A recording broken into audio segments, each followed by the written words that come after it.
இந்த இசை வெளியீட்டு விழாவிற்கு வருகை தந்திருக்கும் அருமைக்குரிய நண்பர் விஷால் அவர்களை,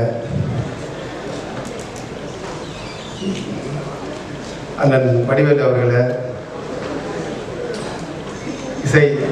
இசை நாயகன் அருமை சகோதரர் ஆதி அவர்களை, அண்ணன் சுராஜ் அவர்களை மற்றும் இந்த படத்தின் தயாரிப்பாளர் அருமை நண்பர் நந்தகோபால் அவர்களை, கேமியா ஜெயக்குமார் அவர்களை, வந்திருக்க அனைவருக்கும் வணக்கத்தை தெரிவித்துக் கொள்கிறேன். இப்போ அவங்க சொன்ன மாதிரி இந்த படம் தீபாவளிக்கு வந்திருக்கணும். சரி, தீபாவளிக்கு கூட 2 படங்கள் வர்றதுனால விஷால் நண்பர்களெல்லாம் பேசி தனியாக வந்தால் இன்னும் கொஞ்சம் சிறப்பாக இருக்கும் அப்படின்னு சொல்லிட்டு, இது நல்ல டைம் தான், வர டைம் அவங்களே முடிவு பண்ணியிருக்காங்க. மிகப்பெரிய வரவேற்பு. ஆனால் விஷாலுக்கு இதுக்கு முன்னாடி நாங்கள் படம் தயாரித்தோம், அது மிகப்பெரிய வெற்றி படமாக அமைஞ்சிச்சு. இப்போது விஷாலோட சேர்ந்து அண்ணன் வடிவேல் முதல்ல அவர் ஒரே ஒரு வரிக்கே இவ்வளோ ரெஸ்பான்ஸ் இருக்குது. படத்தில் அத்தனை பேரும் அவர் கமிங் பேக்னாலே எல்லோரும் கைதிட்டானுங்க. அந்தளவுக்கு அவர் ஒரு கதாநாயகனாக விஷாலோட சேர்ந்து கலக்கிறாரு. சுராஜ் அண்ணனோட சேர்ந்து அவர் வரும்போது இன்னமும் சிறப்பாக இருக்கும். ஏன்னா வடிவேல் அண்ணன் ஒரு படத்தில் 2 பேரும் ரொம்ப சிறப்பாக செஞ்சுருக்காங்க. ஆதியோட சாங் இப்போ ரிலீஸுக்கு முன்னாடியே கிட்டாயிருச்சு, எல்லா சேனல்களும் அதுதான் ஓடிக்கிட்டு இருக்கு. இந்த படம் மிகப்பெரிய படமாக வெற்றியடைய வாழ்த்துக்கிறேன். நன்றி, வணக்கம். நான் ஆரம்பத்திலே பேசிட்டேன், திருப்பி பேச கூப்பிட்றாங்க, என்ன பேசுறது தெரியல. நன்றி விழா மேடையாக எடுத்துக்கிறேன். நான் பாடல் வெளியீட்டு விழா இருந்தாலும் இது நன்றி விழாவை எடுத்துக்கிறேன். இந்த படத்தை நான் ஒரு சாதாரணமாக ப்ரொடியூசராக இருந்து கொஞ்சம் கொஞ்சமாக வளர்ந்து ரோமியோ ஜூலியட்டுக்கு பிறகு கத்தி சண்டையை தயாரிச்சிருக்கேன். இந்த படத்துக்கு கத்தி சண்டை தயாரிக்கிறதுக்கு மிகவும் காரணமாக இருந்த விஎஃப்எஃப் ப்ரொடக்ஷன், விஷால் சார் தான் முக்கிய காரணம். இதுக்கு உறுதுணையாக இருந்த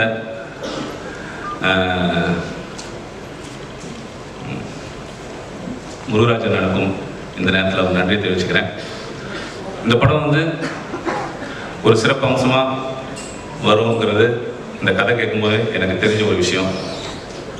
விஷால் சார் சுராஜ் சார்கிட்ட கதை சேர்க்க அனுப்பி வச்சார். நான் போய் கதை கேட்டேன். ஒரு கதையாக மிக சிறப்பாக இருந்துச்சுங்கிறத தாண்டி இதுக்கு பொருத்தமான கதை சொல்லும்போதே ஒரு ஆப்டான ஆர்டிஸ்ட்டு காம்பினேஷன் இதெல்லாம் சரியாக அமைஞ்சதுனால இந்த படம் அப்பயே ஒரு 60% வெற்றி படமாக இருக்குங்கிறது எனக்கு கான்ஃபிடென்ட் வந்துச்சு. இந்த படம் ஆரம்பிக்கும் போதே ஒரு ப்ரொடியூசராக செலவெல்லாம் சொல்லுவாங்க, ஆனால் ரியலாக ஒரு எக்ஸ்பென்சிவ் ஃபிலிம் தான் இது. அதை பற்றிலாம் கவலை இல்லை. இந்த படம் வெற்றி தான் இந்த படத்துடைய வருமானமே. அதில் நான் மிக்க மகிழ்ச்சி அடைகிறேன். மற்றும் இந்த படத்துக்கு எனக்கு என்ன சொல்கிறது, வடிவேல் நான் ஆரம்பத்துலேருந்து ரொம்ப ஒரு ஸ்ட்ராங்காக என் கூடயே இருந்து ஒரு சகோதரத்துவத்தில் எனக்கு இந்த படம் ரொம்ப நல்லா வந்தேன். நீ ரொம்ப தைரியமாக பண்ணினேன், சூப்பராக இருந்தேன். அதுமாதிரி ரொம்ப கான்ஃபிடென்ட்டாகவே இருப்பார் பிகினிங்லேருந்தே. அதன்படி இந்த படமும் நல்லா வந்திருக்கு. இது ஒரு சாதாரண விஷயம் இல்லை. இதில் சூரி சார், தமனா, ஜெகவதி பாபு, விஷால் சார் எல்லாத்தையும் வச்சு ஒரு 6 ஆர்டிஸ்ட்டை வச்சு இவ்வளோ சாதாரணமாக 6 மாதத்தில் இந்த ப்ரொடக்ஷனை சாதாரணமாக பண்ண முடியாது. நான் இது வரைக்கும் 6 மாதத்தில் எந்த ப்ரொடக்ஷனும் பண்ணதில்லை. எல்லாமே 1 year 8 months ஆகிருக்கு. இதுக்கு முக்கிய காரணம் விஷால் சார் தான், முருகராஜ் அண்ணன் தான். இந்த படத்தை ஓடி விரட்டி வந்தாங்க. இதையெல்லாம் ரொம்ப கோஆப்ரேட் பண்ணி பொறுமையாக நிதானமாக செஞ்சு கொடுத்தவர் என்னுடைய அன்பு இயக்குனர் சுராஜ். இதை தாண்டி என்னுடைய இனிய நண்பர் ரிச்சர்ட். சுராஜ் சார் ஏற்கனவே வேகமாக இருக்காருன்னா அவர் அதுக்கு மேலே 10 மடங்கு வேகமாக இருப்பார்.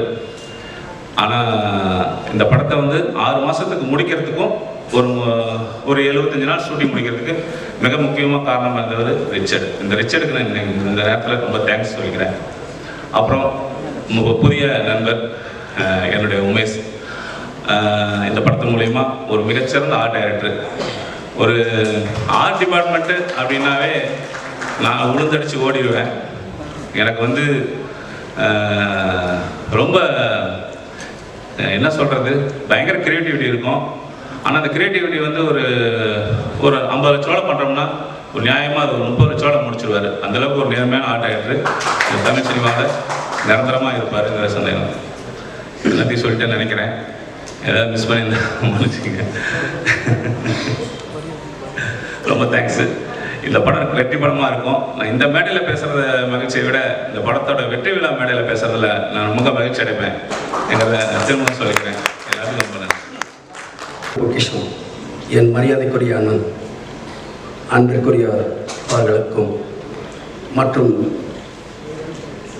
அண்ணன் விஷால் அவர்களுக்கும் வைகை புயல் வடிவேல் அவர்களுக்கும் இந்த படத்தின் தயாரிப்பாளர் நந்தகோபாலன் அவர்களுக்கும் சுராஜ் சார் அவர்களுக்கும் ஹிப்ஹாப் தமிழ் அவர்களுக்கும் மற்றும் உள்ள பத்திரிகை நண்பர்கள் அனைவருக்கும் இந்த படத்தை வெற்றி படமாக்க வேண்டும் என்ற நல்ல நோக்கத்தோடு எங்களை வழிநடத்தி செல்கின்ற எங்கள் உயர்த்தி பார்க்கக்கூடிய பெருமை கொண்ட எங்கள் அன்பு செல்வம் அண்ணன் அவர்களுக்கு எங்கள் நன்றியை காணிக்கையாக்கி என்னுடைய நன்றியை தெரிவித்துக் கொள்கிறேன். நன்றி, வணக்கம். வணக்கம். இப்போ தான் ப்ரிப்பேர் பண்ணலான்னு உட்காந்து யோசிச்சுட்டே ஒவ்வொருத்தராக பேசுகிறாங்க. அடுத்து நம்ம என்ன பேசணும்னு சொல்லிட்டு இருந்தேன். அதுக்குள்ளே எடுத்தோடனே அவங்க என்னை கூப்பிட்டாங்க. ரொம்ப நன்றி. கத்திச்சண்டை கேட்குதா போகுது?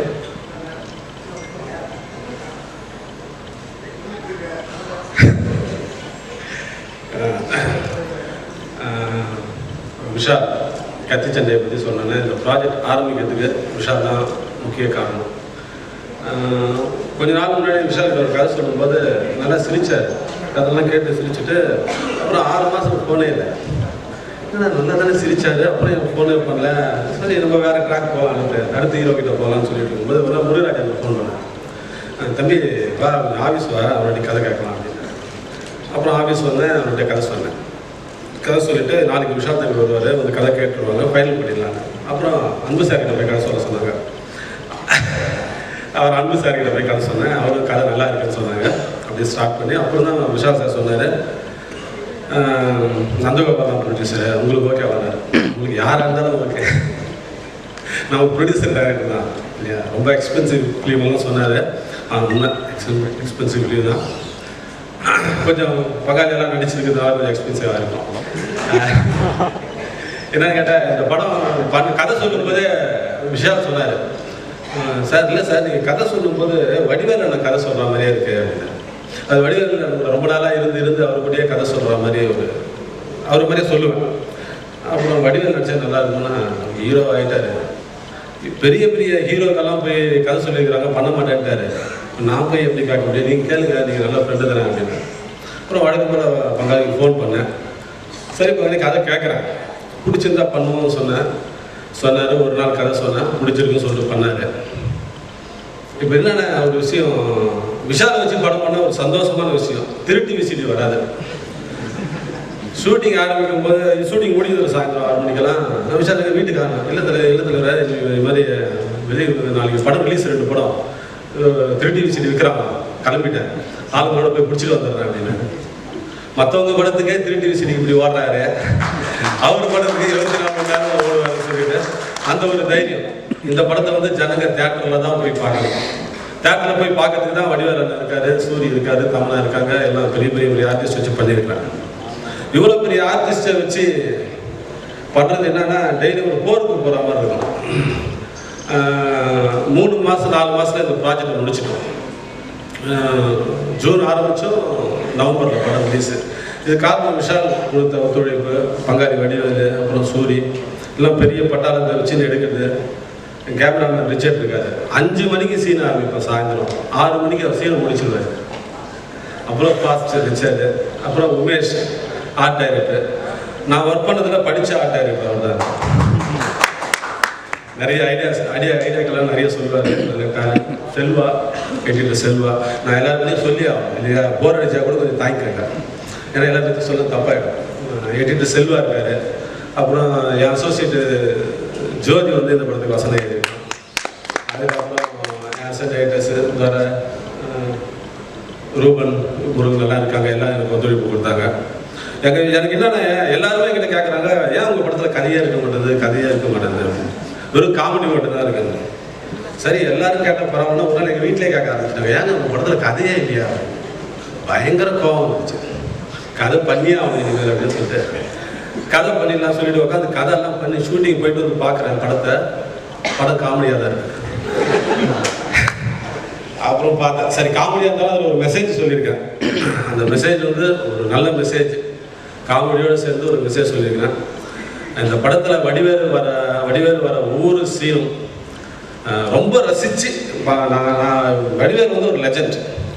அவர் வாயில சினிமாவில் நம்ம வாயிலன்னு சொல்லிட்டு ரொம்ப சந்தோஷமாக இருந்தது. அவர் வச்சு டைரக்ட் பண்ணும்போது ரொம்ப பெருமையாக இருந்தது. ஒவ்வொரு திடீர்னு நைட்டு 12 மணிக்கு ஃபோன் பண்ணுவார், பங்காளி வாயன் ஒரு கெட்டப் பிடிச்சிட்டேன் அப்படின்னு சொல்லிட்டு.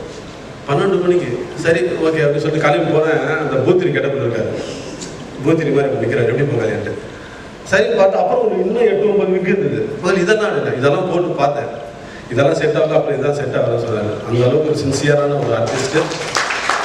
அவருடைய மிகப்பெரும் வெற்றிக்கு காரணம் இன்னைக்கு வந்து ஆதித்யா டிவியில் ஆதித்யா டிவிலேருந்து வாட்ஸ்அப்பு ஃபேஸ்புக் எல்லாமே வந்து வடிவேல் இல்லைன்னா இல்லை. வடிவேலை வச்சு தான் எல்லாமே போயிட்டு. அப்பேற்பட்ட பங்காளியை வச்சு டைரக்ட் பண்ணுறதுல ரொம்ப சந்தோஷப்படுறேன். தலைநகரம், மருதமலை 2 படம் அவர் வச்சு டைரக்ட் பண்ணேன். அப்புறம் அவர் ஹீரோ ரூட்டில் போயிட்டாரு, நம்ம வேற ரூட்டில் போயிட்டோம். அப்புறம் எல்லாம் கேட்டாங்க என்ன வடிவேல், யார் பேட்டி கேட்டாலும் இதுதான் சார் வடிவேலை சேர்த்து பண்ண வடிவேலை சேர்த்து பண்ணணும். அப்புறம் ஒரு நாள் நானே சொன்ன பங்காளி எப்போ நம்ம பண்ணலாம் அப்படின்ட்டு இந்த கத்திச்சண்டை அமைஞ்சிருக்கு.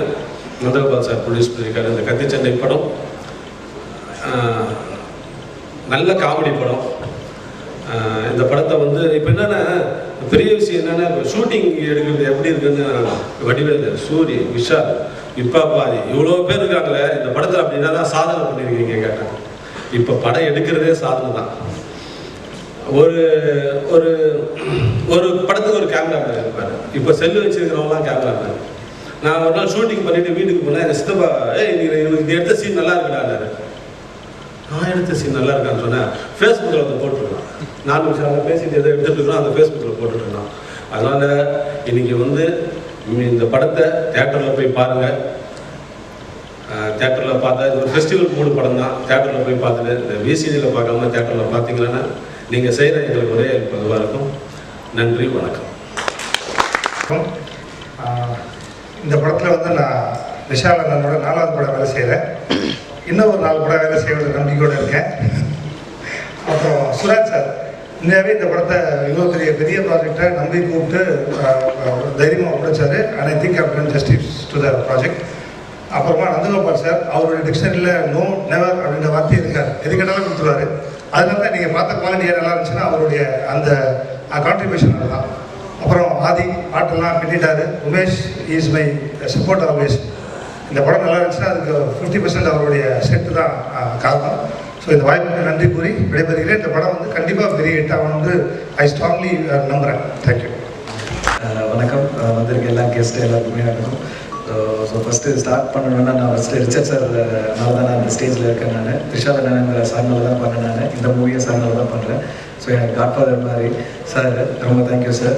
அண்ட் செல்வா பற்றி சொல்லணும்னா செல்வா எடிட்டிங் வந்து அவரோட நான் ஷூட் கேப்லலாம் வந்து நான் போயிட்டு செல்வா இந்த சீன் காமிங்க, அந்த சீன் காமிங்க, சாங் முடிஞ்சிருக்கும், இது காமிங்க அப்படிலாம் சொல்லிட்டு பார்த்துட்டு பயங்கரமாக வெளியேற்றிட்டு போயிட்டு மறுநாள் ஷூட்டிங் நான் போவேன் நான்.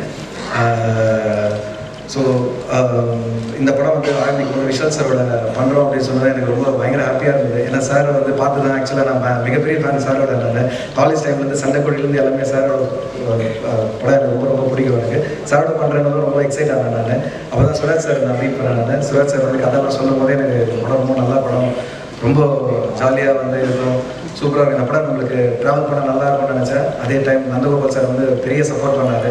நான் எதை கேட்டாலுமே கொடுப்பாரு. ரிச்சர்ட் சார் சொல்கிற மாதிரி இந்த செட் இப்படி பண்ணலாம் சார், அப்படி பண்ணலாம் சார் அப்படிலாம் சொன்னால் சரி பண்ணலான்னுவாங்க. சுராஜ் சார் கூட சொல்லுவார், இந்த படத்தில் வந்து பார்த்தீங்கன்னா வடிவேல் சார் வந்து கண்டிப்பாக பேர் எடுத்துகிட்டு போயிடுவார், விஷால் சார் கலங்கிட்டு போயிடுவார், தமன்னா, சூரி எல்லாருமே அவங்களோட ரோல் வந்து பயணம் பண்ணுறோம். உமேஷ் உனக்கு நீ பேர் எடுக்கணும்னா நீ சாங்கு செட் இதில் தான் நீ நல்லா பண்ண முடியும் அப்படின்னு சொல்லி சார் வந்து பயங்கரமாக சப்போர்ட் பண்ணுவாங்க ஷூட்டிங் டைமில் எல்லாமே. ஸோ சாரோட சப்போர்ட்டுக்கு ரொம்ப ரொம்ப தேங்க்ஸ். அதே மாதிரி லஞ்ச் டைம் வந்து நாங்கள் மிஸ்ஸே பண்ண மாட்டோம். சுராஜ் சார் கூட எங்கே இருந்தாலுமே அந்த வந்து 1 to 2 வந்து சார் கூட தான் உட்காருவோம். ஃபுல்லாக பயங்கர ஜாலியாக வந்து போயிட்டுருக்கோம். அண்ட் சாரோட அசிஸ்டன்ஸ் எல்லாருக்குமே ரொம்ப தேங்க் பண்ணுறேன். குருராஜ் சாருக்கு பெரிய பெரிய தேங்க்ஸு. அண்ட் இந்த சாங் வந்து சிங்கிள் ரிலீஸ் ஆச்சுன்னா உங்களுக்கு நல்ல பேர் இருக்கும்னு சார் சொன்னார் சுராஜ் சார். விஷால் சாரோட நெக்ஸ்ட் படம் நான் தான் பண்ணிட்டு இருக்கேன் நான் இப்போ. தேங்க்யூ சார், ரொம்ப தேங்க்ஸு. அண்ட் ஆதி சாரோட சாங் பற்றி சொல்லணும்னா ஷூட் நடுவில் வந்து வாங்க எல்லாருமே ஒரு இடத்துக்கு போகலான்னு சொல்லி விஷால் சார் எல்லாமே நாங்கள் எல்லாமே பிளான் பண்ணோம். அவர்தான் அவரோட ஸ்டூடியோக்கு வந்து போனோம் நாங்கள். அதான் விஷால் சார் கூட சொல்லியிருந்தேன், இந்த மாதிரி இதுதான் ஃபஸ்ட்டு படம், director, cameraman, choreographer, art director எல்லாருமே வந்து ஒரு மியூசிக் டைரக்டரோட கம்போசிங் வந்து போகிறோம் அப்படின்னு சொல்லிட்டு அந்த சாங் தான் நீங்கள் எல்லாமே பார்த்தீங்க. ஸோ எல்லாமே ரொம்ப நல்லா வந்திருக்கு. ஸோ அசிஸ்டன்ட் டைரக்டர்ஸ் எல்லாம் கம்ப்ளீட் என்டையர் டீம் எல்லாருமே வந்து நான் ரொம்ப தேங்க் பண்ணிக்கிறேன். Thank you very much. கத்தி சண்டை வந்து என்னோடய கேரியர் இனிஷியல் ஸ்டேஜில் வந்து ரொம்ப முக்கியமான படம். இந்த வாய்ப்பு கொடுத்த சுராஜ் சாருக்கு ரொம்ப ரொம்ப நன்றி, விஷால் அண்ணாக்கு நன்றி, அப்புறம் நந்தகோபால் சாருக்கு நன்றி. இந்த படம் ஒர்க் பண்ணது ரொம்ப சந்தோஷமாக இருக்குது, ரொம்ப நல்லா வந்திருக்கு. எல்லாருக்கும் நன்றி. இங்கே தொலைக்காட்சி நண்பர்களுக்கு மாலை வணக்கம், அரங்கில் இருக்கும் பெரியவர்களுக்கு வணக்கம். சரி, எப்படி சுராஜ் அண்ணன் எல்லோவோ க்ரீனோ போட்டிருப்பாரு, வடிவேல் அண்ணன் எப்படி கலர்ஃபுல்லாக போட்டிருப்பாருன்னு சரி வீட்டுக்கு போய் மாற்றிட்டு வர வேண்டாம்னு வந்து நம்பி மோசம் போயிட்டேன். எல்லாம் டல்லாக உட்காந்துக்கிட்டு இருக்காங்க. ரொம்ப சந்தோஷமாக இருக்கும் சுராஜ் சார் படம் பண்ணுறப்ப. பயங்கர ஃபன்னாக இருக்கும். ஃபுல் அந்த 100 நாளும் ஒரே என்ஜாய்மெண்ட்டு தான். ஸ்பாட்டுக்கு போயிட்டோம்னா ஜென்ரலாக இப்போ ஷூட்டிங்கே போக மாட்டேன். சுராஜ் சார் படம் பண்ணுறப்ப தான் அதிகமாக ஷூட்டிங் போனதுன்னு நினைக்கிறேன். ஏன்னா அவ்வளோ ஜாலியாக இருக்கும். அதுவும் சாங் டைம் போயிட்டோம்னா எல்லாம் டான்ஸ் மாஸ்டர் பார்த்துட்டு இருப்பாங்க. ஃபுல் ஃபன் தான் அன்றைக்கி. ஃபுல் டே நல்ல காமெடி படம் பார்த்த ஒரு திருப்தி கொடுத்துருவாரு சுராஜ் சார். கண்டிப்பாக இந்த டீமும் மிகப்பெரிய சந்தோஷத்தோடு இந்த படம் பண்ணியிருப்பாங்கன்னு நம்புகிறோம். ப்ளஸ் வடிவேல் அண்ணன் திருப்பி வந்ததுக்கு சூப்பர்னா ரொம்ப எதிர்பார்த்துட்ருக்கோம். எங்கே போனாலும், மலேசியா ஷூட்டிங் போனாலும் எப்போ வடிவேல் சாரோட பண்ண போகிறீங்க, எப்போ காம்பினேஷன் பண்ண போகிறீங்க, கார்த்தி இன்னும் நடிக்கவே இல்லையா வடிவேல் சாரோட, இதே டாபிக் தான் ஓடும். அவ்வளோ எதிர்பார்ப்பு இருக்குங்கன்னா அவ்வளோ மிஸ் பண்ணுறாங்க ஆடியன்ஸ் உங்களை. இன்னும் நிறைய படங்கள் நீங்கள் வரணும்னு நான் ஒன்று வேண்டிக்கிறேன். ப்ளஸ் ஹிப்ஹாப் பிரதர் ஒரு கதை கேட்டு வச்சுருக்கேன், படம் பண்ணுவோம் பிரதர்னு கேட்டால் எனக்கு அதெல்லாம் வெயிட் பண்ணாதீங்க, நான் இன்னும் 3 படம் டைரக்ட் பண்ணிட்டு அதுக்கப்புறம் முடிஞ்சால் வருவேன், எனக்காகலாம் கதை கேட்டெல்லாம் வேஸ்ட் பண்ணிகிட்டு இருக்காதீங்க முதல்ல. ஸோ வருங்கால நிகழ்கால ஹீரோ ஹிப்ஹாப் ஆதி பிரதருக்கு வாழ்த்துக்கள். இது கண்டிப்பாக எப்பவும் போல கலக்கியிருப்பார். விஷால் பிரதர் ரொம்ப லேட்டாக தான் பழகிறதுக்கான வாய்ப்பு கிடைச்சது. ஏதோ ஒன்று சொல்லிகிட்டே இருப்பாங்க, உங்களுக்கு அவர் ஆகாது, அவருக்கு உங்களுக்கு ஆகாதுன்னு. ஆனால் நேரில் பழகிறப்ப தான் எவ்வளோ உண்மையான மனிதருங்கிறது உணர முடிஞ்சது. அவ்வளோ உண்மையாக இருப்பார். எந்த வேலையை எடுத்துக்கிட்டாலும் அவ்வளோ ஜெனுவினாக, அவ்வளோ ஓப்பனாக, அவ்வளோ சின்சியராக இருப்பார். கண்டிப்பாக இந்த படம் விஷால் பிரதருக்கும், சுராஜ் சாருக்கும், வடிவேலுக்கும், சூரிய பிரதருக்கும், ஆதி பிரதருக்கும் மிகப்பெரிய வெற்றியை கொடுக்கும். Plus total team Umesh, Richard sir, அப்புறம் எங்கள் செல்வா எடிட்டர். அதிக நேரம் எனக்கு தெரிஞ்சு எங்கள் ஆஃபீஸில் இருந்த ஒரே எடிட்டர் செல்வா தான் நினைக்கிறேன். போட்டு அடைச்சி வச்சுருந்தோம் ஒரு ரூமில். ரொம்ப ஹார்ட் ஒர்க்கர். டெஃபினட்டாக அவருக்கும் இந்த படம் மிகப்பெரிய சக்ஸஸாக இருக்கணும். ப்ளஸ் நந்தகோபால் அண்ணன் ரொம்ப ரொம்ப ஸ்வீட் பர்சன். எப்போ ஃபோன் அடித்தாலும் அவ்வளோ ஒரு இனிமையாக ஒரு குரல் கேட்கலாம் அவர்கிட்ட. எந்த டைம் கூப்பிட்டாலும் ரொம்ப ஒரு சந்தோஷமாக வரவேற்று பேசுவார். ஸோ அவருக்கும் இந்த படம் மிகப்பெரிய வெற்றி அடையணும். ப்ளஸ் நண்பர் கேமியோ ஜெயக்குமார் அவர்கள், த்ரிஷாவில் நான் நயன்தாரா நாங்கள் சேர்ந்து பண்ணியிருக்கோம். ரொம்ப ஜாலியான ஒரு டைம் அது. வந்தாருன்னா ஃபுல் ஃபன், நல்லா சந்தோஷமாக பேசிகிட்டு இருக்கோம். ப்ளஸ் அந்த பெரிய ஹிட்டில் கூட இருந்தாங்க. ப்ளஸ் இந்த டீமும் பார்த்தா இப்போ கேமராமேன்ட்டும் ஆகட்டும், ஆர்ட் டைரக்டர் ஆகட்டும், எல்லாம் த்ரிஷாவில் நயன்தாரா டீம்னு நினைக்கிறேன். அதனால தான் படம் விரும்பி வாங்கியிருக்காருன்னு நினைக்கிறேன். உங்களுக்கும் மிகப்பெரிய வெற்றி அடைஞ்சு இது நிறைய காசு சம்பாதித்து தரணும் ஆண்டவனை வேண்டிக்கிறேன். ப்ளஸ் அன்பண்ண எப்பவும் போல் எல்லாருக்கும் அன்பு கிடைக்க வேண்டும்னு ஆண்டவனை வேண்டிக்கிட்டு, இந்த தொடர்ந்து சினிமா இண்டஸ்ட்ரி மேலே ரியல் எஸ்டேட்டில் இன்வெஸ்ட் பண்ணுறேன், வேறு ஆளுக்கு நகைக்கடைக்காரங்களுக்கு ஃபைனான்ஸ் கொடுக்குறேன்னு போகாமல் சினிமாக்காரங்களுக்கே நிறைய காசு கொடுத்து இந்த சினிமாவை வாழ வைக்க வேண்டும்னு ஆண்டவனை வேண்டிக்கிறேன். நன்றி, வணக்கம். எல்லாருக்கும் வணக்கம். இங்கே இருக்கிற பெரியவங்களுக்கும் பத்திரிகை நண்பர்களுக்கும் எல்லாருக்கும் வணக்கம். கத்தி சண்டை, நான் கொஞ்சம் கருப்பு தான் பாட்டு நல்லா ட்ரெண்ட் ஆகிட்டு இருக்கு. ஸோ அதுக்கு ரொம்ப நன்றி. இப்போ தான் மற்ற பாட்டெலாம் வந்திருக்கு. ஸோ அதுவும் சப்போர்ட் பண்ணுவீங்கன்னு நம்புகிறோம். அண்டு இந்த படம் வந்து ஒரு ரொம்ப ஃப்ரீயாக என்னை விட்டுட்டாங்க. அந்த மாதிரி ஒரு படம். Right from the start Vishal நான் கால் பண்ணி கத்தி சண்டைங்க ஒரு படம் இது பண்ணேன் அப்படின்னாரு. அதாவது நான் அது என்னன்னா அப்படின்னா டேய் அப்படின்னாரு. இல்லை நான் பண்ணுறேன் அப்படின்னா அவனுக்கு வேணா ஒரு எக்ஸ்ட்ரா நியூஸ் சொல்கிறேன். என்னன்னா வடிவேல் சார் இந்த படத்தில் நடிக்கலாம் அப்படின்னாரு. ஆஹா அப்படின்னு இருந்துச்சு. அதனால வடிவேல் நான் இருக்காரு, the legend is coming back. And சூரியனா இந்த மாதிரி காமெடி ஃபீல்டு ஒரு ஆக்ஷன் மூவி. அண்ட் சுராஜனா பற்றி சொன்னோன்னா என்னை எந்த வகையிலையும் எந்த இதுவும் சொல்லாமல் நான் சொன்னால் அப்புறம் கரெக்டாக இருக்காது, நீ பண்ணு அப்படிம்பாரு. ஆர்ஆர்லலாம் வந்து செம்ம ஃப்ரீடம் கொடுத்து நீ எதா பண்ணு, கமர்ஷியல் படம்னா இப்படி தான் ஒரு ஃபார்மேட் இருக்கும், நீ உனக்கு என்ன இஷ்டமோ அதை பண்ணு அப்படின்னு இது பண்ணுவார். அண்ட் இந்த படத்தை விஷால் நான் தவிர நான் இன்னொரு ஒரு மாதிரி அவர் சொல்லி எடுக்கிறதுன்னு சொல்ல முடியாது. ஏன்னா இது முக்கியமான இந்த படம் எடுத்ததுக்கு ஒரு மிகப்பெரிய ரீசன் யாருன்னா இந்த படத்தோட ப்ரொடியூசர் நந்தகோபால்னா.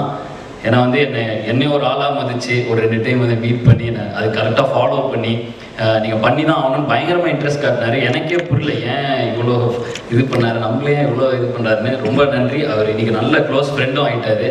அண்ட் அவர் இந்த படத்தோட ப்ரொடியூசர், அடுத்த படத்தோட ப்ரொடியூசர், இந்த படத்தை ரிலீஸ் பண்ணுறாரு. ஜெயக்குமார்னா வணக்கம். இமைக்கான் நொடிகளில் நான் தான் மியூசிக் பண்ணுறேன். அண்ட் அது போக ஞானவேல் நான் வந்து சும்மா சொல்கிறாரு, அண்ணா என் படம் சும்மா ஏதோ நடிக்கிறேன்னா இந்த படம் எப்படின்னு பார்த்துட்டு அதுக்கப்புறம் நடிக்கலாமா வேணாமான்னு முடிவெடுக்கிறேன்னா அப்படின்னு தான் சொன்னேன். அவர் எக்ஸ்ட்ரா நாங்கள் விட்டு போட்டார். கண்டிப்பாக வந்து பார்ப்போன்னே வாய்ப்பு. அண்டு ரிச்சர்ட்னா என்னோடய பாட்டை ரொம்ப அழகாக காமிச்சதுக்கு ரிச்சர்ட்னாக்கும் உமேஷ்னாக்கும் ரொம்ப ரொம்ப நன்றி. அண்ட் எடிட் ரொம்ப பிடிச்சிருந்தது. Selva and keep rocking. And இந்த படம் நல்ல காமெடி படம், ஜாலியாக என்ஜாய் பண்ணலாம். இது பெருசாக நாங்களே வந்து இது வந்து நீங்கள் அப்படி வந்து பாருங்கள் இப்படி வந்து பாருங்கலாம் இல்லை, வாங்க செம்ம என்ஜாய் பண்ணுங்கள் அப்படின்னு சுராஜனை என்கிட்ட சொன்னார். வாங்க சந்தோஷமாக போங்கங்கிற மாதிரி வந்து ஹாப்பியாக என்ஜாய் பண்ணலாம். ஸோ இதுதான் இந்த படம். And thanks for supporting me. இவ்வளோ நாளாக இன்னும் சப்போர்ட் பண்ணுவீங்கன்னு நம்புகிறேன். அதான் சொன்ன மாதிரி ஹீரோ ஆகிட்டேன். கண்டிப்பாக சப்போர்ட் பண்ணுங்கள். அப்படி டைரக்டும் பண்ணுறேன். ஸோ மீசையும் இருக்குது. நான் உங்கள் எக்ஸ்பென்ஸில் நான் என் பப்ளிசிட்டி லைட்டானா. ஸோ என்னோடய மீசையும் இருக்கு படம் வந்துட்டு இருக்கு. ஸோ நன்றி வணக்கம். அண்ட் அன்புன்னா இருக்காரு. கூடி சீக்கிரம் நீங்களும் சப்போர்ட் பண்ணீங்கன்னு நம்புகிறேன். எல்லோருக்கும் வணக்கம். முதல்ல இந்த ஃபங்க்ஷன் கொஞ்சம் லேட்டாக ஆரம்பிச்சதுக்கு மன்னிக்கணும். ஏன்னா வேறு ஒரு இடத்துலேருந்து வர்றதுக்குள்ளே லேட் ஆகிடுச்சு. ஸோ தப்பாக நினைக்க வேணும். கத்தி சண்டை வந்து இந்த படம் நல்லா வரணும், இந்த நல்ல ஸ்கோப் இருக்குது, நல்லா வரக்கூடிய ஸ்கோப் இருக்குது. அதனால தான் மேக்கிங்லேயும் சரி இப்போ வரைக்கும் வந்து கிட்டத்தட்ட டைட்டிலுக்கு ஏற்ற மாதிரி நிறைய முறை கத்தி சண்டை ஆகிருக்கு. ஏன்னா ஒரு ஃப்ரீடம் எனக்கு ரொம்ப பிடிச்சது. சுராஜ் சார்கிட்ட வந்து அந்த ஃப்ரீடம், நல்ல கருத்து நல்ல சஜஷனாக இமீடியட்டாக அவர் ஏற்றுப்பார், எந்த ஈகோ இல்லாத. ஆதி அதான் அவர் சொன்ன மாதிரி ஃபஸ்ட்டு ஃபோன் பண்ணி இந்த மாதிரி இப்போ இந்த படத்துக்கு மியூசிக் பண்ணுறா அப்படின்னு சொல்லும்போது, இல்லைண்ணா அப்படின்னா இல்லை இந்த படத்துக்கு மியூசிக் பண்ணிடுறான்னு சொல்லிட்டு அவன் ஆஃபீஸ்க்கே போயிட்டு கமிட் பண்ணிட்டான். அவனை கமிட் பண்ணி அப்புறம் இட் ஸ்டார்டட் ஆஃப். பட் இந்த படம் நான் பண்ணுறதுக்கு முக்கிய காரணம் எனக்கு பிடித்த அந்த லெஜெண்ட் வடிவேல் அண்ணன். வடிவேல் அண்ணன் இந்த படத்தில் இல்லைன்னா நான் கண்டிப்பாக இந்த படம் பண்ணியிருக்க மாட்டேன். ஏன்னா அவர் ஒருத்தர் தான். எத்தனையோ ஆர்டிஸ்ட் இருப்பாங்க. இந்த ஆர்டிஸ்ட் டேட் கிடைக்கலன்னா ஆல்டர்னேட்டிவ் ஆர்டிஸ்ட் போகலாம், இந்த ஆர்டிஸ்ட் டேட் கிடைக்கல இன்னொரு ஆர்டிஸ்ட் போகலாம். ஆனால் வடிவேல் அண்ணன் பொறுத்த வரைக்கும் இஸ் யூனிக். அவரோட கேரக்டர் வேறு யாராலையும் பண்ண முடியாது. ஸோ அதான் சுராஜ் சார் கிட்ட சொன்னேன். இந்த கதை கேட்டோன்னே சார் வடிவேல் அண்ணன் பண்ணார்னா நான் இந்த படம் பண்ணுறேன். ரொம்ப ரொம்ப நன்றிங்க. நீங்கள் எனக்கு அந்த பெருமை எனக்கு தான் பெருமையாக இருக்குது. நீங்கள் இந்த படத்தில் வந்து அவரோட நடிக்கக்கூடிய வாய்ப்பு எங்களுக்கு ஏற்கனவே 2 வெற்றி. முதல் வெற்றி வந்து திமிரு, 2வது வெற்றி எனக்கு கூடவே ஒரு அண்ணனாக இருந்து நடிகர் சங்கம் தேர்தலில் வந்து வெற்றி அடைய வச்சார். அது எங்களோட 2வது வெற்றி. இப்போ 3வது கத்தி சண்டை. I thank Vadivel Anna for everything.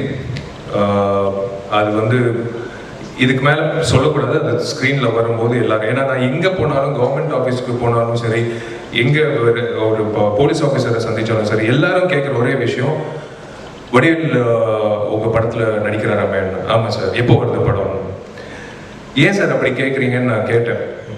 IPS ஆஃபீஷியல்ஸ்லேருந்து எல்லாருமே, கவர்மெண்ட் அஃபீஷியல், இல்லைங்க எங்களுக்கு ஒரு ஸ்ட்ரெஸ்ஃபுல் லைஃப், காலையிலேருந்து சாயந்தரம் வரைக்கும் எல்லாத்தையும் முடிச்சுட்டு வீட்டுக்கு போகும்போது 10:30 மணிக்கு அந்த டிவி ஆன் பண்ணி வடிவேல் நம்மளோட காமெடி ஒரு 1/2 மணி நேரம் பார்த்தா போதும், நிம்மதியாக தூக்கம் வரும்.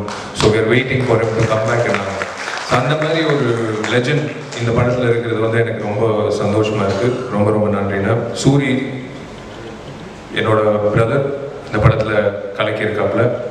மறுபடியும் எப்போ இது அமையும்னு தெரியாது, சூரியும் வடிவேலன ஒரே படத்தில் கிடைக்கிறது. And I should thank my producer. உண்மையிலே இது எக்ஸ்பென்சிவ் ஃபிலிம் தான், நம்பி செலவு பண்ணார், அவுட்புட் வந்துருச்சு. So I'm really hoping. And I thank mister Jayakumar cameo films. இந்த படத்தை நீங்கள் டிஸ்ட்ரிபியூட் பண்ண போகிறீங்க. Definitely it will do very well. இந்த படத்தில் ஒரு மெசேஜ் இருக்குது, கண்டிப்பாக எல்லாருக்கும் பிடிக்கும். It's a commercial entertainer and I thank all my technicians. ஒருத்தராக நான் சொல்ல மாட்டேன், எல்லாரும் ஏற்கனவே பேசியிருக்காங்க. எனக்கு தெரிஞ்சு நான் கூப்பிட்டா கூட ரிச்சர்ட் என்னோட மறுபடியும் படம் பண்ண மாட்டான், அவ்வளோ டார்ச்சர் பண்ணியிருக்கான் அவனை. அண்ட் எல்லாரும் ரொம்ப சிறப்பாக வேலை செஞ்சு இந்த படத்தை ஒரு பர்ஃபெக்ட் என்டர்டெய்னர் கொண்டு வந்திருக்காங்க. இதே November 18 கத்தி சண்டை தெலுங்குல ஒக்கடச்சாடு என்ற டைட்டில் 2 லாங்குவேஜ்லேயும் ஒரு சைமல்டேனியஸாக வேர்ல்ட் வைட் ரிலீஸ் ஆக போகுது. Nandagopal sir, thank you so much. இந்த அதாவது கேட்டதாக சொன்ன மாதிரி ஒரு டிக்ஷனரியில் நோ நெவர் எதுவுமே இல்லை.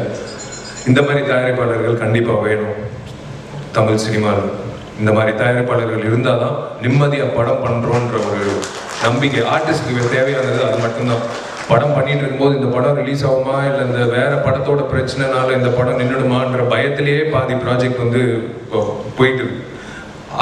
அது மத்தியில் இப்படி ஒரு நிதானமான ஒரு தயாரிப்பாளர் கிடைக்கும் போது ஒரு நடிகனா அவருக்கு ஒரு நல்ல வெற்றி படம் கொடுக்கணும்னு சொல்லி நான் எக்ஸ்ட்ராவாக உழைச்சிருக்கேன். ஸோ இந்த படம் டெஃபினட்டாக உங்களுக்கு நல்லபடியாக அமையும் நான் நம்புகிறேன். Media, thank you so much, all forms of media. ஒரே ஒரு ரிக்வெஸ்ட், அது எப்படின்னு சொல்கிறதுன்னு தெரியல. In fact reviewing a film is definitely அவங்களோட விருப்பம். It is freedom of expression. ஆனால் சம்டைம்ஸ் வந்து படம் ஓடிட்டு இருக்கும் போதே அந்த ரிவ்யூ முதல் ஷோ முடியறதுக்கு முன்னாடியே வந்து நிறைய இடத்துல வந்து ரிவ்யூ வந்துடுது. இது நான் குத்தமாக சொல்ல, ஏன்னா நான் உங்களெல்லாம் நண்பர்களாக நான் பார்த்துருக்கேன் இந்த 12 வருஷம் ஒரு நடிகனா. ஏன்னா உங்களால் தான் நான் வந்து ஒரு புதுமுக நாயகனாக இருந்தேன். இன்னைக்கு வந்து இந்த இடத்துக்கு வந்திருக்கேன்னா you're also been a very big support. இந்த ரிவ்யூவிங் மட்டும் கொஞ்சம் ப்ரீதிங் ஸ்பேஸ் வேணும் ஒரு படத்துக்கு. பார்க்குற ஆடியன்ஸே வந்து அடுத்த ஷோ போகிறதுக்கு முன்னாடியே எல்லாம் வந்து போட்டு கிளின்னு கிளிக்கிறாங்க. அஃப்கோர்ஸ் அந்த மாதிரியும் படம் இருக்கும்.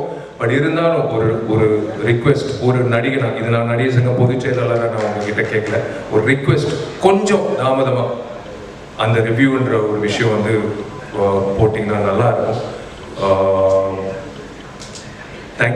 Thanks to everyone. And Murugarajan எனக்கு ரொம்ப ரொம்ப நன்றி. எல்லாத்தையும் சகிச்சுக்கிட்டு என்னோட இருக்கிறதுக்கு ரொம்ப நன்றி. அண்ட் நடித்த அத்தனை ஆர்டிஸ்ட்க்கு வாழ்த்துக்கள். உங்களால் முடிஞ்சால் இந்த சமுதாயத்துக்கு ஏதோ ஒரு வகையில் நல்லது செய்யுங்க. God bless you all.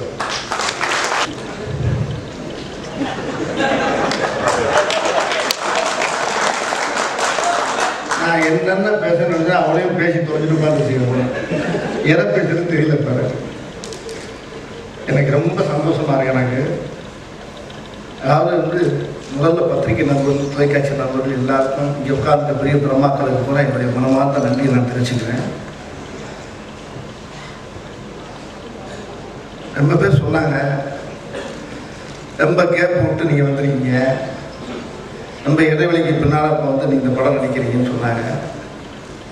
சத்தியமாக எனக்கு கேப்பே கிடையாது. எனக்கு கேப்பும் கிடையாது, ஆப்பும் கிடையாது. எப்பயுமே இந்த வடிவேலுக்கு டாப்பு தான். அது காரணம் மக்களாலயம், உங்களாலயம், பங்காளி சொன்ன மாதிரி, சுராஜ் சொன்ன மாதிரி, எந்த பேப்பர் எடுத்தாலும், வாட்ஸ்அப் எடுத்தாலும், எதாக இருந்தாலும் நான் தான் ஒரு கார்ட்டூன் பொம்மையாக ஆகினாங்க. அந்தளவுக்கு நகைச்சுவையில் இன்னைக்கு மற்ற அரசியல் சம்மந்தப்பட்ட விஷயத்துலேருந்து எல்லா விஷயத்துலையும் என்னை சொல்லி தான் எல்லாமே நீ போடுறாங்க. ஆனால் உண்மையிலே இதுதான் எனக்கு கிடைச்ச உழைப்பு. 24 மணி நேரம் என்னுடைய மூச்சு, என்னுடைய இது எல்லாமே வந்து சினிமாவை பற்றி தான் நினச்சிக்கிட்டு இருப்பேன் நான். ஆனால் இந்த நேரத்தில் வந்து இந்த கத்தி சண்டைங்கிற படத்தில் நடித்ததுக்கு எனக்கு ரொம்ப ரொம்ப சந்தோஷமாக இருக்குது. இந்த படத்தில் என்னன்னு கேட்டிங்கன்னா, எல்லாரும் நம்ம கத்தி சண்டைன்னா இப்போ 2 பேரும் சண்டை போட்டாங்க கத்தி எடுத்துக்கிட்டு. நான் இல்லை ஒருத்தர் குத்திக்கிட்டு ராஜா ஆகி போய் 108 ஆம்புலன்ஸ் வந்துட போறியா போ சொல்லு போல் அப்படின்னு. கத்தி சண்டைங்கிறது இந்த படத்தில் கத்தி சண்டையும் கிடையாது, கத்தி பேசுகிற சண்டையும் கிடையாது. இந்த படம் வந்து ஒரு புத்தி சண்டை. இந்த படத்தில் டைரக்டர் சுராஜ் அவர்கள் விஷால ரொம்ப அழகாக அற்புதமாக ஒரு வித்தியாசமாக அந்த படத்தில் வேலை வாங்கியிருக்காரு. இந்த படத்துடைய கதையை கேட்கும் போது எனக்கு வந்து என்ன கேரக்டர்னு கேட்டேன் நான். அது ஒரு டாக்டர், சைக்காட்ரி டாக்டர் அப்படின்னாரு. டுபாகூர் டாக்டரான்னு கேட்டேன். அது ஏற்கனவே பண்ணிட்டேன் நான். டுபாகூர் கிடையாது, ஆனால் டுபாகூர் மாதிரியே போய்கிட்டு இருக்கு. ஆனால் உண்மையான டாக்டர் நீங்கள். இந்த கதையில் ஒரு வித்தியாசமான கேரக்டர். ரொம்ப ஒரு கதையை கேட்டேன் நான். கதையை ஃபோன்லேயே ஒரு 5 நிமிஷம் சொன்னார். ஒரு விசாலத்தை கேட்டேன் நான். அதை கேட்டவொடனே எனக்கு ரொம்ப பிடிச்சி போச்சு. ரொம்ப படங்களை கதை சரியில்லாமல் தான் நான் ரொம்ப படங்களை வேணான்றேங்க. உண்மையிலே நான் வந்து எனக்கு வாய்ப்பு இல்லாமலாம் நான் வீட்டில் உட்காரல. நிறைய அந்த கேப்பில் நிறைய கதைகளை செலக்ட் பண்ணியே கேட்டுட்டு தான் இருந்தேன். அப்படி கேட்ட கதையில் எனக்கு பிடித்த கதை அந்த கத்தி சண்டை. இந்த கத்தி சண்டை வந்து ஒரு அற்புதமான ஸ்கிரிப்டு. படம் பூரா மக்கள் சிரிச்சுக்கிட்டே இருக்க மாதிரியே அழகாக அந்த படத்தை ரொம்ப அற்புதமாக இயக்கியிருக்காங்க சுராஜ் அவர்கள். நம்ம ஊரில் பார்த்துப்போம், எங்கே பார்த்தாலும் வந்து வெளியில் நடக்கிறது தான் நான் அப்படியே என்ன செய்யறது, மக்கள்கிட்ட எடுத்து மக்கள்கிட்ட நேராக சும்மா தங்க மொழி அப்படி கொடுத்துருவேன். ஒருத்தன் சும்மா வந்து மயக்கம் போட்டு கிடக்கிறான். உதாரணத்துக்கு மயக்கம் போட்டு கிடந்தவங்க போய் நம்ம என்ன வேணும் 1,000 ரூபா சோடா வாங்கி எழுப்புறேன். அவன் எந்திரிச்ச சோறில் சப்பான பல்லை எடுத்து சல்லையை சேர்த்து ஒரு ஆறாக்கட்டான். எதுக்கு என்னை எழுப்பி விட்டேன் கேட்டான். நீ பார்த்துப்பீங்க படத்தில். அவன் எந்திரிச்சவன் என்ன கேட்டான், அவன் வந்து மயங்கி வந்திருக்கானே சோடா ஊற்றி எழுப்புனா எந்திரிச்சவன் எதுக்கு என்னை எழுப்பி விட்டேன் கேட்டான். இல்லை நீ மயங்கி கிடக்கிறியா அதனாலதான் எழுப்பி விட்டேன்னு கேட்டேன். செருப்பு பிஞ்சுக்கும்.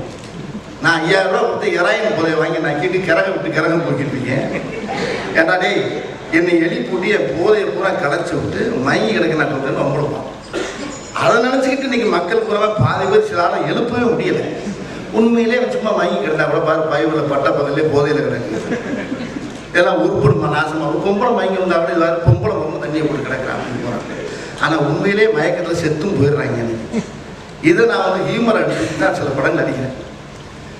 கொஞ்ச நாளைக்கு முன்னாடி எங்கள் அப்பா தான் செத்து போச்சு. அந்த அம்மா உயிரோட இருக்கும்போது கேட்டுச்சு, ஏப்பா வடிவேலு எதில் வந்த? ஏரோப்ளேனில் வந்துட்டா, பிளேட்டில் வந்தேன். பிளேட்டில் வந்தேன். எவ்வளவு டிக்கெட் வாங்குறாங்க? நான் 4000 ரூபா வாங்குறாங்கத்தா. அட நாசமா சொல்ற எடுக்கட்ட வேலை 4000மா? எவ்வளோ கொண்டாந்து விடுறாங்க? அது இங்கே ஊர் மதுரை கிழமையெல்லாம் அவன் டைப்பாக பேசும். எவ்வளோ கொண்டாந்து விடுறாங்க அப்படின்னு கேட்டுச்சு. 1/2 மணி நேரத்தில் 1/2 மணி நேரத்தில் நான் விட்டுவாங்கத்தா. அட நாசமா போகிறாங்களா? 4000 வாங்கிட்டு 1/2 மணி நேரத்தில் விடுறானா? ஏன்டா 150 ரூபா கொடுத்தா ரயிலில் வெளியே படுத்த போட்டு கூட்டி வச்சா அவனுக்கு போய் 4000 ரூபா கொடுத்துருக்கா? இவர்கிட்ட ஏமாற்றிட்டாங்கடா. நான் பெரியாவில் வச்சவங்க அடிச்சு காசை வாங்க போடுறான்னு கிளம்பி ஒண்ணுமே புரியல. இதை வந்து நம்ம எந்த கணக்கில் சேர்க்கறது, எந்த கணக்கில் சேர்க்கறதே எனக்கு தெரியல. ஆனா அது லாஜிக்கோட பேசுது. 150 ரூபா ஒருத்தர் வெளியில ரயிலில் பர்த்தில் படுக்க போட்டு கூட்டி வேணா 4000 ரூபாய் 1/2 மணி நேரத்தில் இருந்தாலும் அவன் எவ்வளவு பெரிய புத்தலாட்ட காட்டான். அவனை ஆளை எங்க இருந்தாலும் அவனை கொண்டு போடா விளக்க மாத்திலேயே அடிக்கணும். கொஞ்ச நேரம் ஒண்ணுமே புரியல. இது உண்மையிலே இந்த கேள்வி இவ்வளவு சீரியஸா இருக்கு. ஆனா அதெல்லாம் அவ்வளவு டீமர். இப்படித்தான் சில விஷயத்தை நான் எடுத்துக்கிறேன். அதாவது எங்க பார்த்தாலும் இப்ப மக்கள்கிட்ட என்ன நடக்குது, மக்கள்கிட்ட என்ன செய்யுது, இதைத்தான் நான் வந்து அப்படி எப்படியே பண்றேன். ஒண்ணுமே இல்லை. இந்த வெற்றிக்கு காரணம், நான் இந்த அளவுக்கு வந்தது காரணம் நீங்க தான், மக்கள் தான். ஆனால் உங்களுடைய ஆசீர்வாதம் எனக்கு என்னைக்கு இருக்கனால தான் இன்னைக்கு எனக்கு இந்த புகழ். ஆனால் இந்த இடத்துல இப்போ விஷால் சொன்ன மாதிரி நான் லெஜெண்டுன்னு சொல்கிறாங்க. லெஜெண்டுன்னா எனக்கு என்னன்னே தெரியாது. நமக்கு ஒன்றும் இங்கிலீஷ் கூட என்னன்னே பேச தெரியாது. தமிழே எனக்கு தகராறு. எனக்கு பேசும்போது வந்து ஏதாச்சும் இருபத்தி இங்கிலீஷ் என்ன டைலாக் பேசுன்னு கேட்பேன். ஓ கப்பாட்டி அப்படின்னு என்னங்க கேட்பேன். அதை கேட்டுட்டு அங்கே பேசுவேன். நான் கொஞ்ச நேரத்தில் அர்த்தம் கேட்டால் தெரியாது எனக்கு. இந்த மாதிரி எனக்கு என் வலு எனக்கு தெரியக்கூடாதுன்னு நினச்சி தான் நான் இன்ன வரைக்கும் இருக்கேன். யானைக்கு தன்னுடைய படம் தெரிஞ்சால் அது வந்து வேறு மாதிரி ஆகிடும். ஏன்னா வந்து என்னுடைய வலு தெரியாது. ஆனால் உங்களுடைய ஆசீர்வாதம் எந்த அளவுக்கு இருக்குங்கிறது இந்த கத்திச்சந்த மேடையில், இந்த வெற்றி விழா மேடையில், இது என்னை பொறுத்தளவுக்கு இந்த வெற்றி விழா மேடை தான். அந்த மேடை இது வந்து 100வது மேடையாக நான் வந்து என் குலசாமி ஐயனார் சத்தியமாக சொல்கிறேன். இந்த படம் பெரிய வெற்றி அடையும். நல்ல ஆன்மாக்கெல்லாம் உள்ளே சேர்ந்துருக்காங்க. அது மட்டும் இல்லை, சுராஜ் அவர்கள், விஷால் அவர்கள், அண்ணன் நந்தகோபாலனை பற்றி நிறையா பேசணும். அண்ணன் வந்து அது பிறக்கும் போதே குபீர்னு பிறந்த ஒரு குபேர குழந்தை. குபேர பிள்ளை தான். ஒரு அருமையான மனுஷன், ஒரு பொய்யான முகம் கிடையாது, உண்மையாக இருப்பார், உண்மையாக பேசுவார். அது வீட்லேயே 10வது பிள்ளையாக அவர். அந்த 10வது மொத்த பிள்ளை தான் எனக்கு தோணுது. அப்படி ஒரு பிள்ளை அவர் மனசுக்கே இந்த படம் பெரிய வெற்றி அடையும். இந்த படம் பெரிய வெற்றி அடைஞ்சு அவர் டிஸ்ட்ரிபியூட் சம்பாதிக்கணும், மக்கள் சந்தோஷமாக சிரிக்கணும், விஷாலுக்கு நிறைய பேர் கிடைக்கணும்.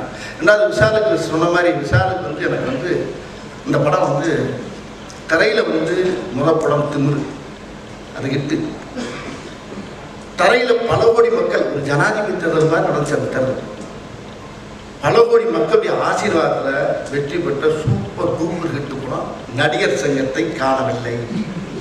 அது 2வது படம். 3வது படம் நான் சொல்லித்தான் வேற வழியே இல்லை. 3வது படம் கத்தி சண்டை. அது super super super super bumper hit. இது கண்டிப்பாக நடக்கும். அது காரணம்னா விஷாலுடைய மனசு நல்ல மனசு. யாருக்கு இந்த துரோகம் பண்ணக்கூடிய எண்ணமெல்லாம் கிடையாது அவருக்கு. இந்த இந்த என்னைக்கு நடிகர் சங்கத்தில் அவருக்கு என்னைக்கு காலத்தில் வச்சாரோ அன்னையிலிருந்து இடமே பரிசுத்தமாக இருக்குது. ஏதாச்சும் நல்லது செஞ்சு தான் நான் போகணுன்னு இந்த இளைஞர் இந்த சின்ன வயசுலேயே எல்லாருமே இந்த அளவுக்கு ஒரு குரூப் சேர்ந்துருக்கு. எனக்கு ரொம்ப பெருமையாக இருக்குது. அந்த படத்துக்கு அப்புறம் இந்த படத்தில் நடிச்சது எனக்கு ரொம்ப சந்தோஷமாக இருக்குது. இந்த படம் பெரிய வெற்றி அடையணும். இதுக்கு உங்களுக்கு ஒத்துழைப்பு நிறையா வேணும். தயவு பண்ணி திருட்டி வீசியில் படம் பார்த்தோம்னா நம்ம யாருக்குமே திருடங்க சாவாசம் வேணாம். தயவு பண்ணி திரையில் பார்த்து இந்த படத்தை நல்லபடியாக ஓட வைக்குமா தாழ்வுகளை கேட்டு விடைபெறுகிறேன்.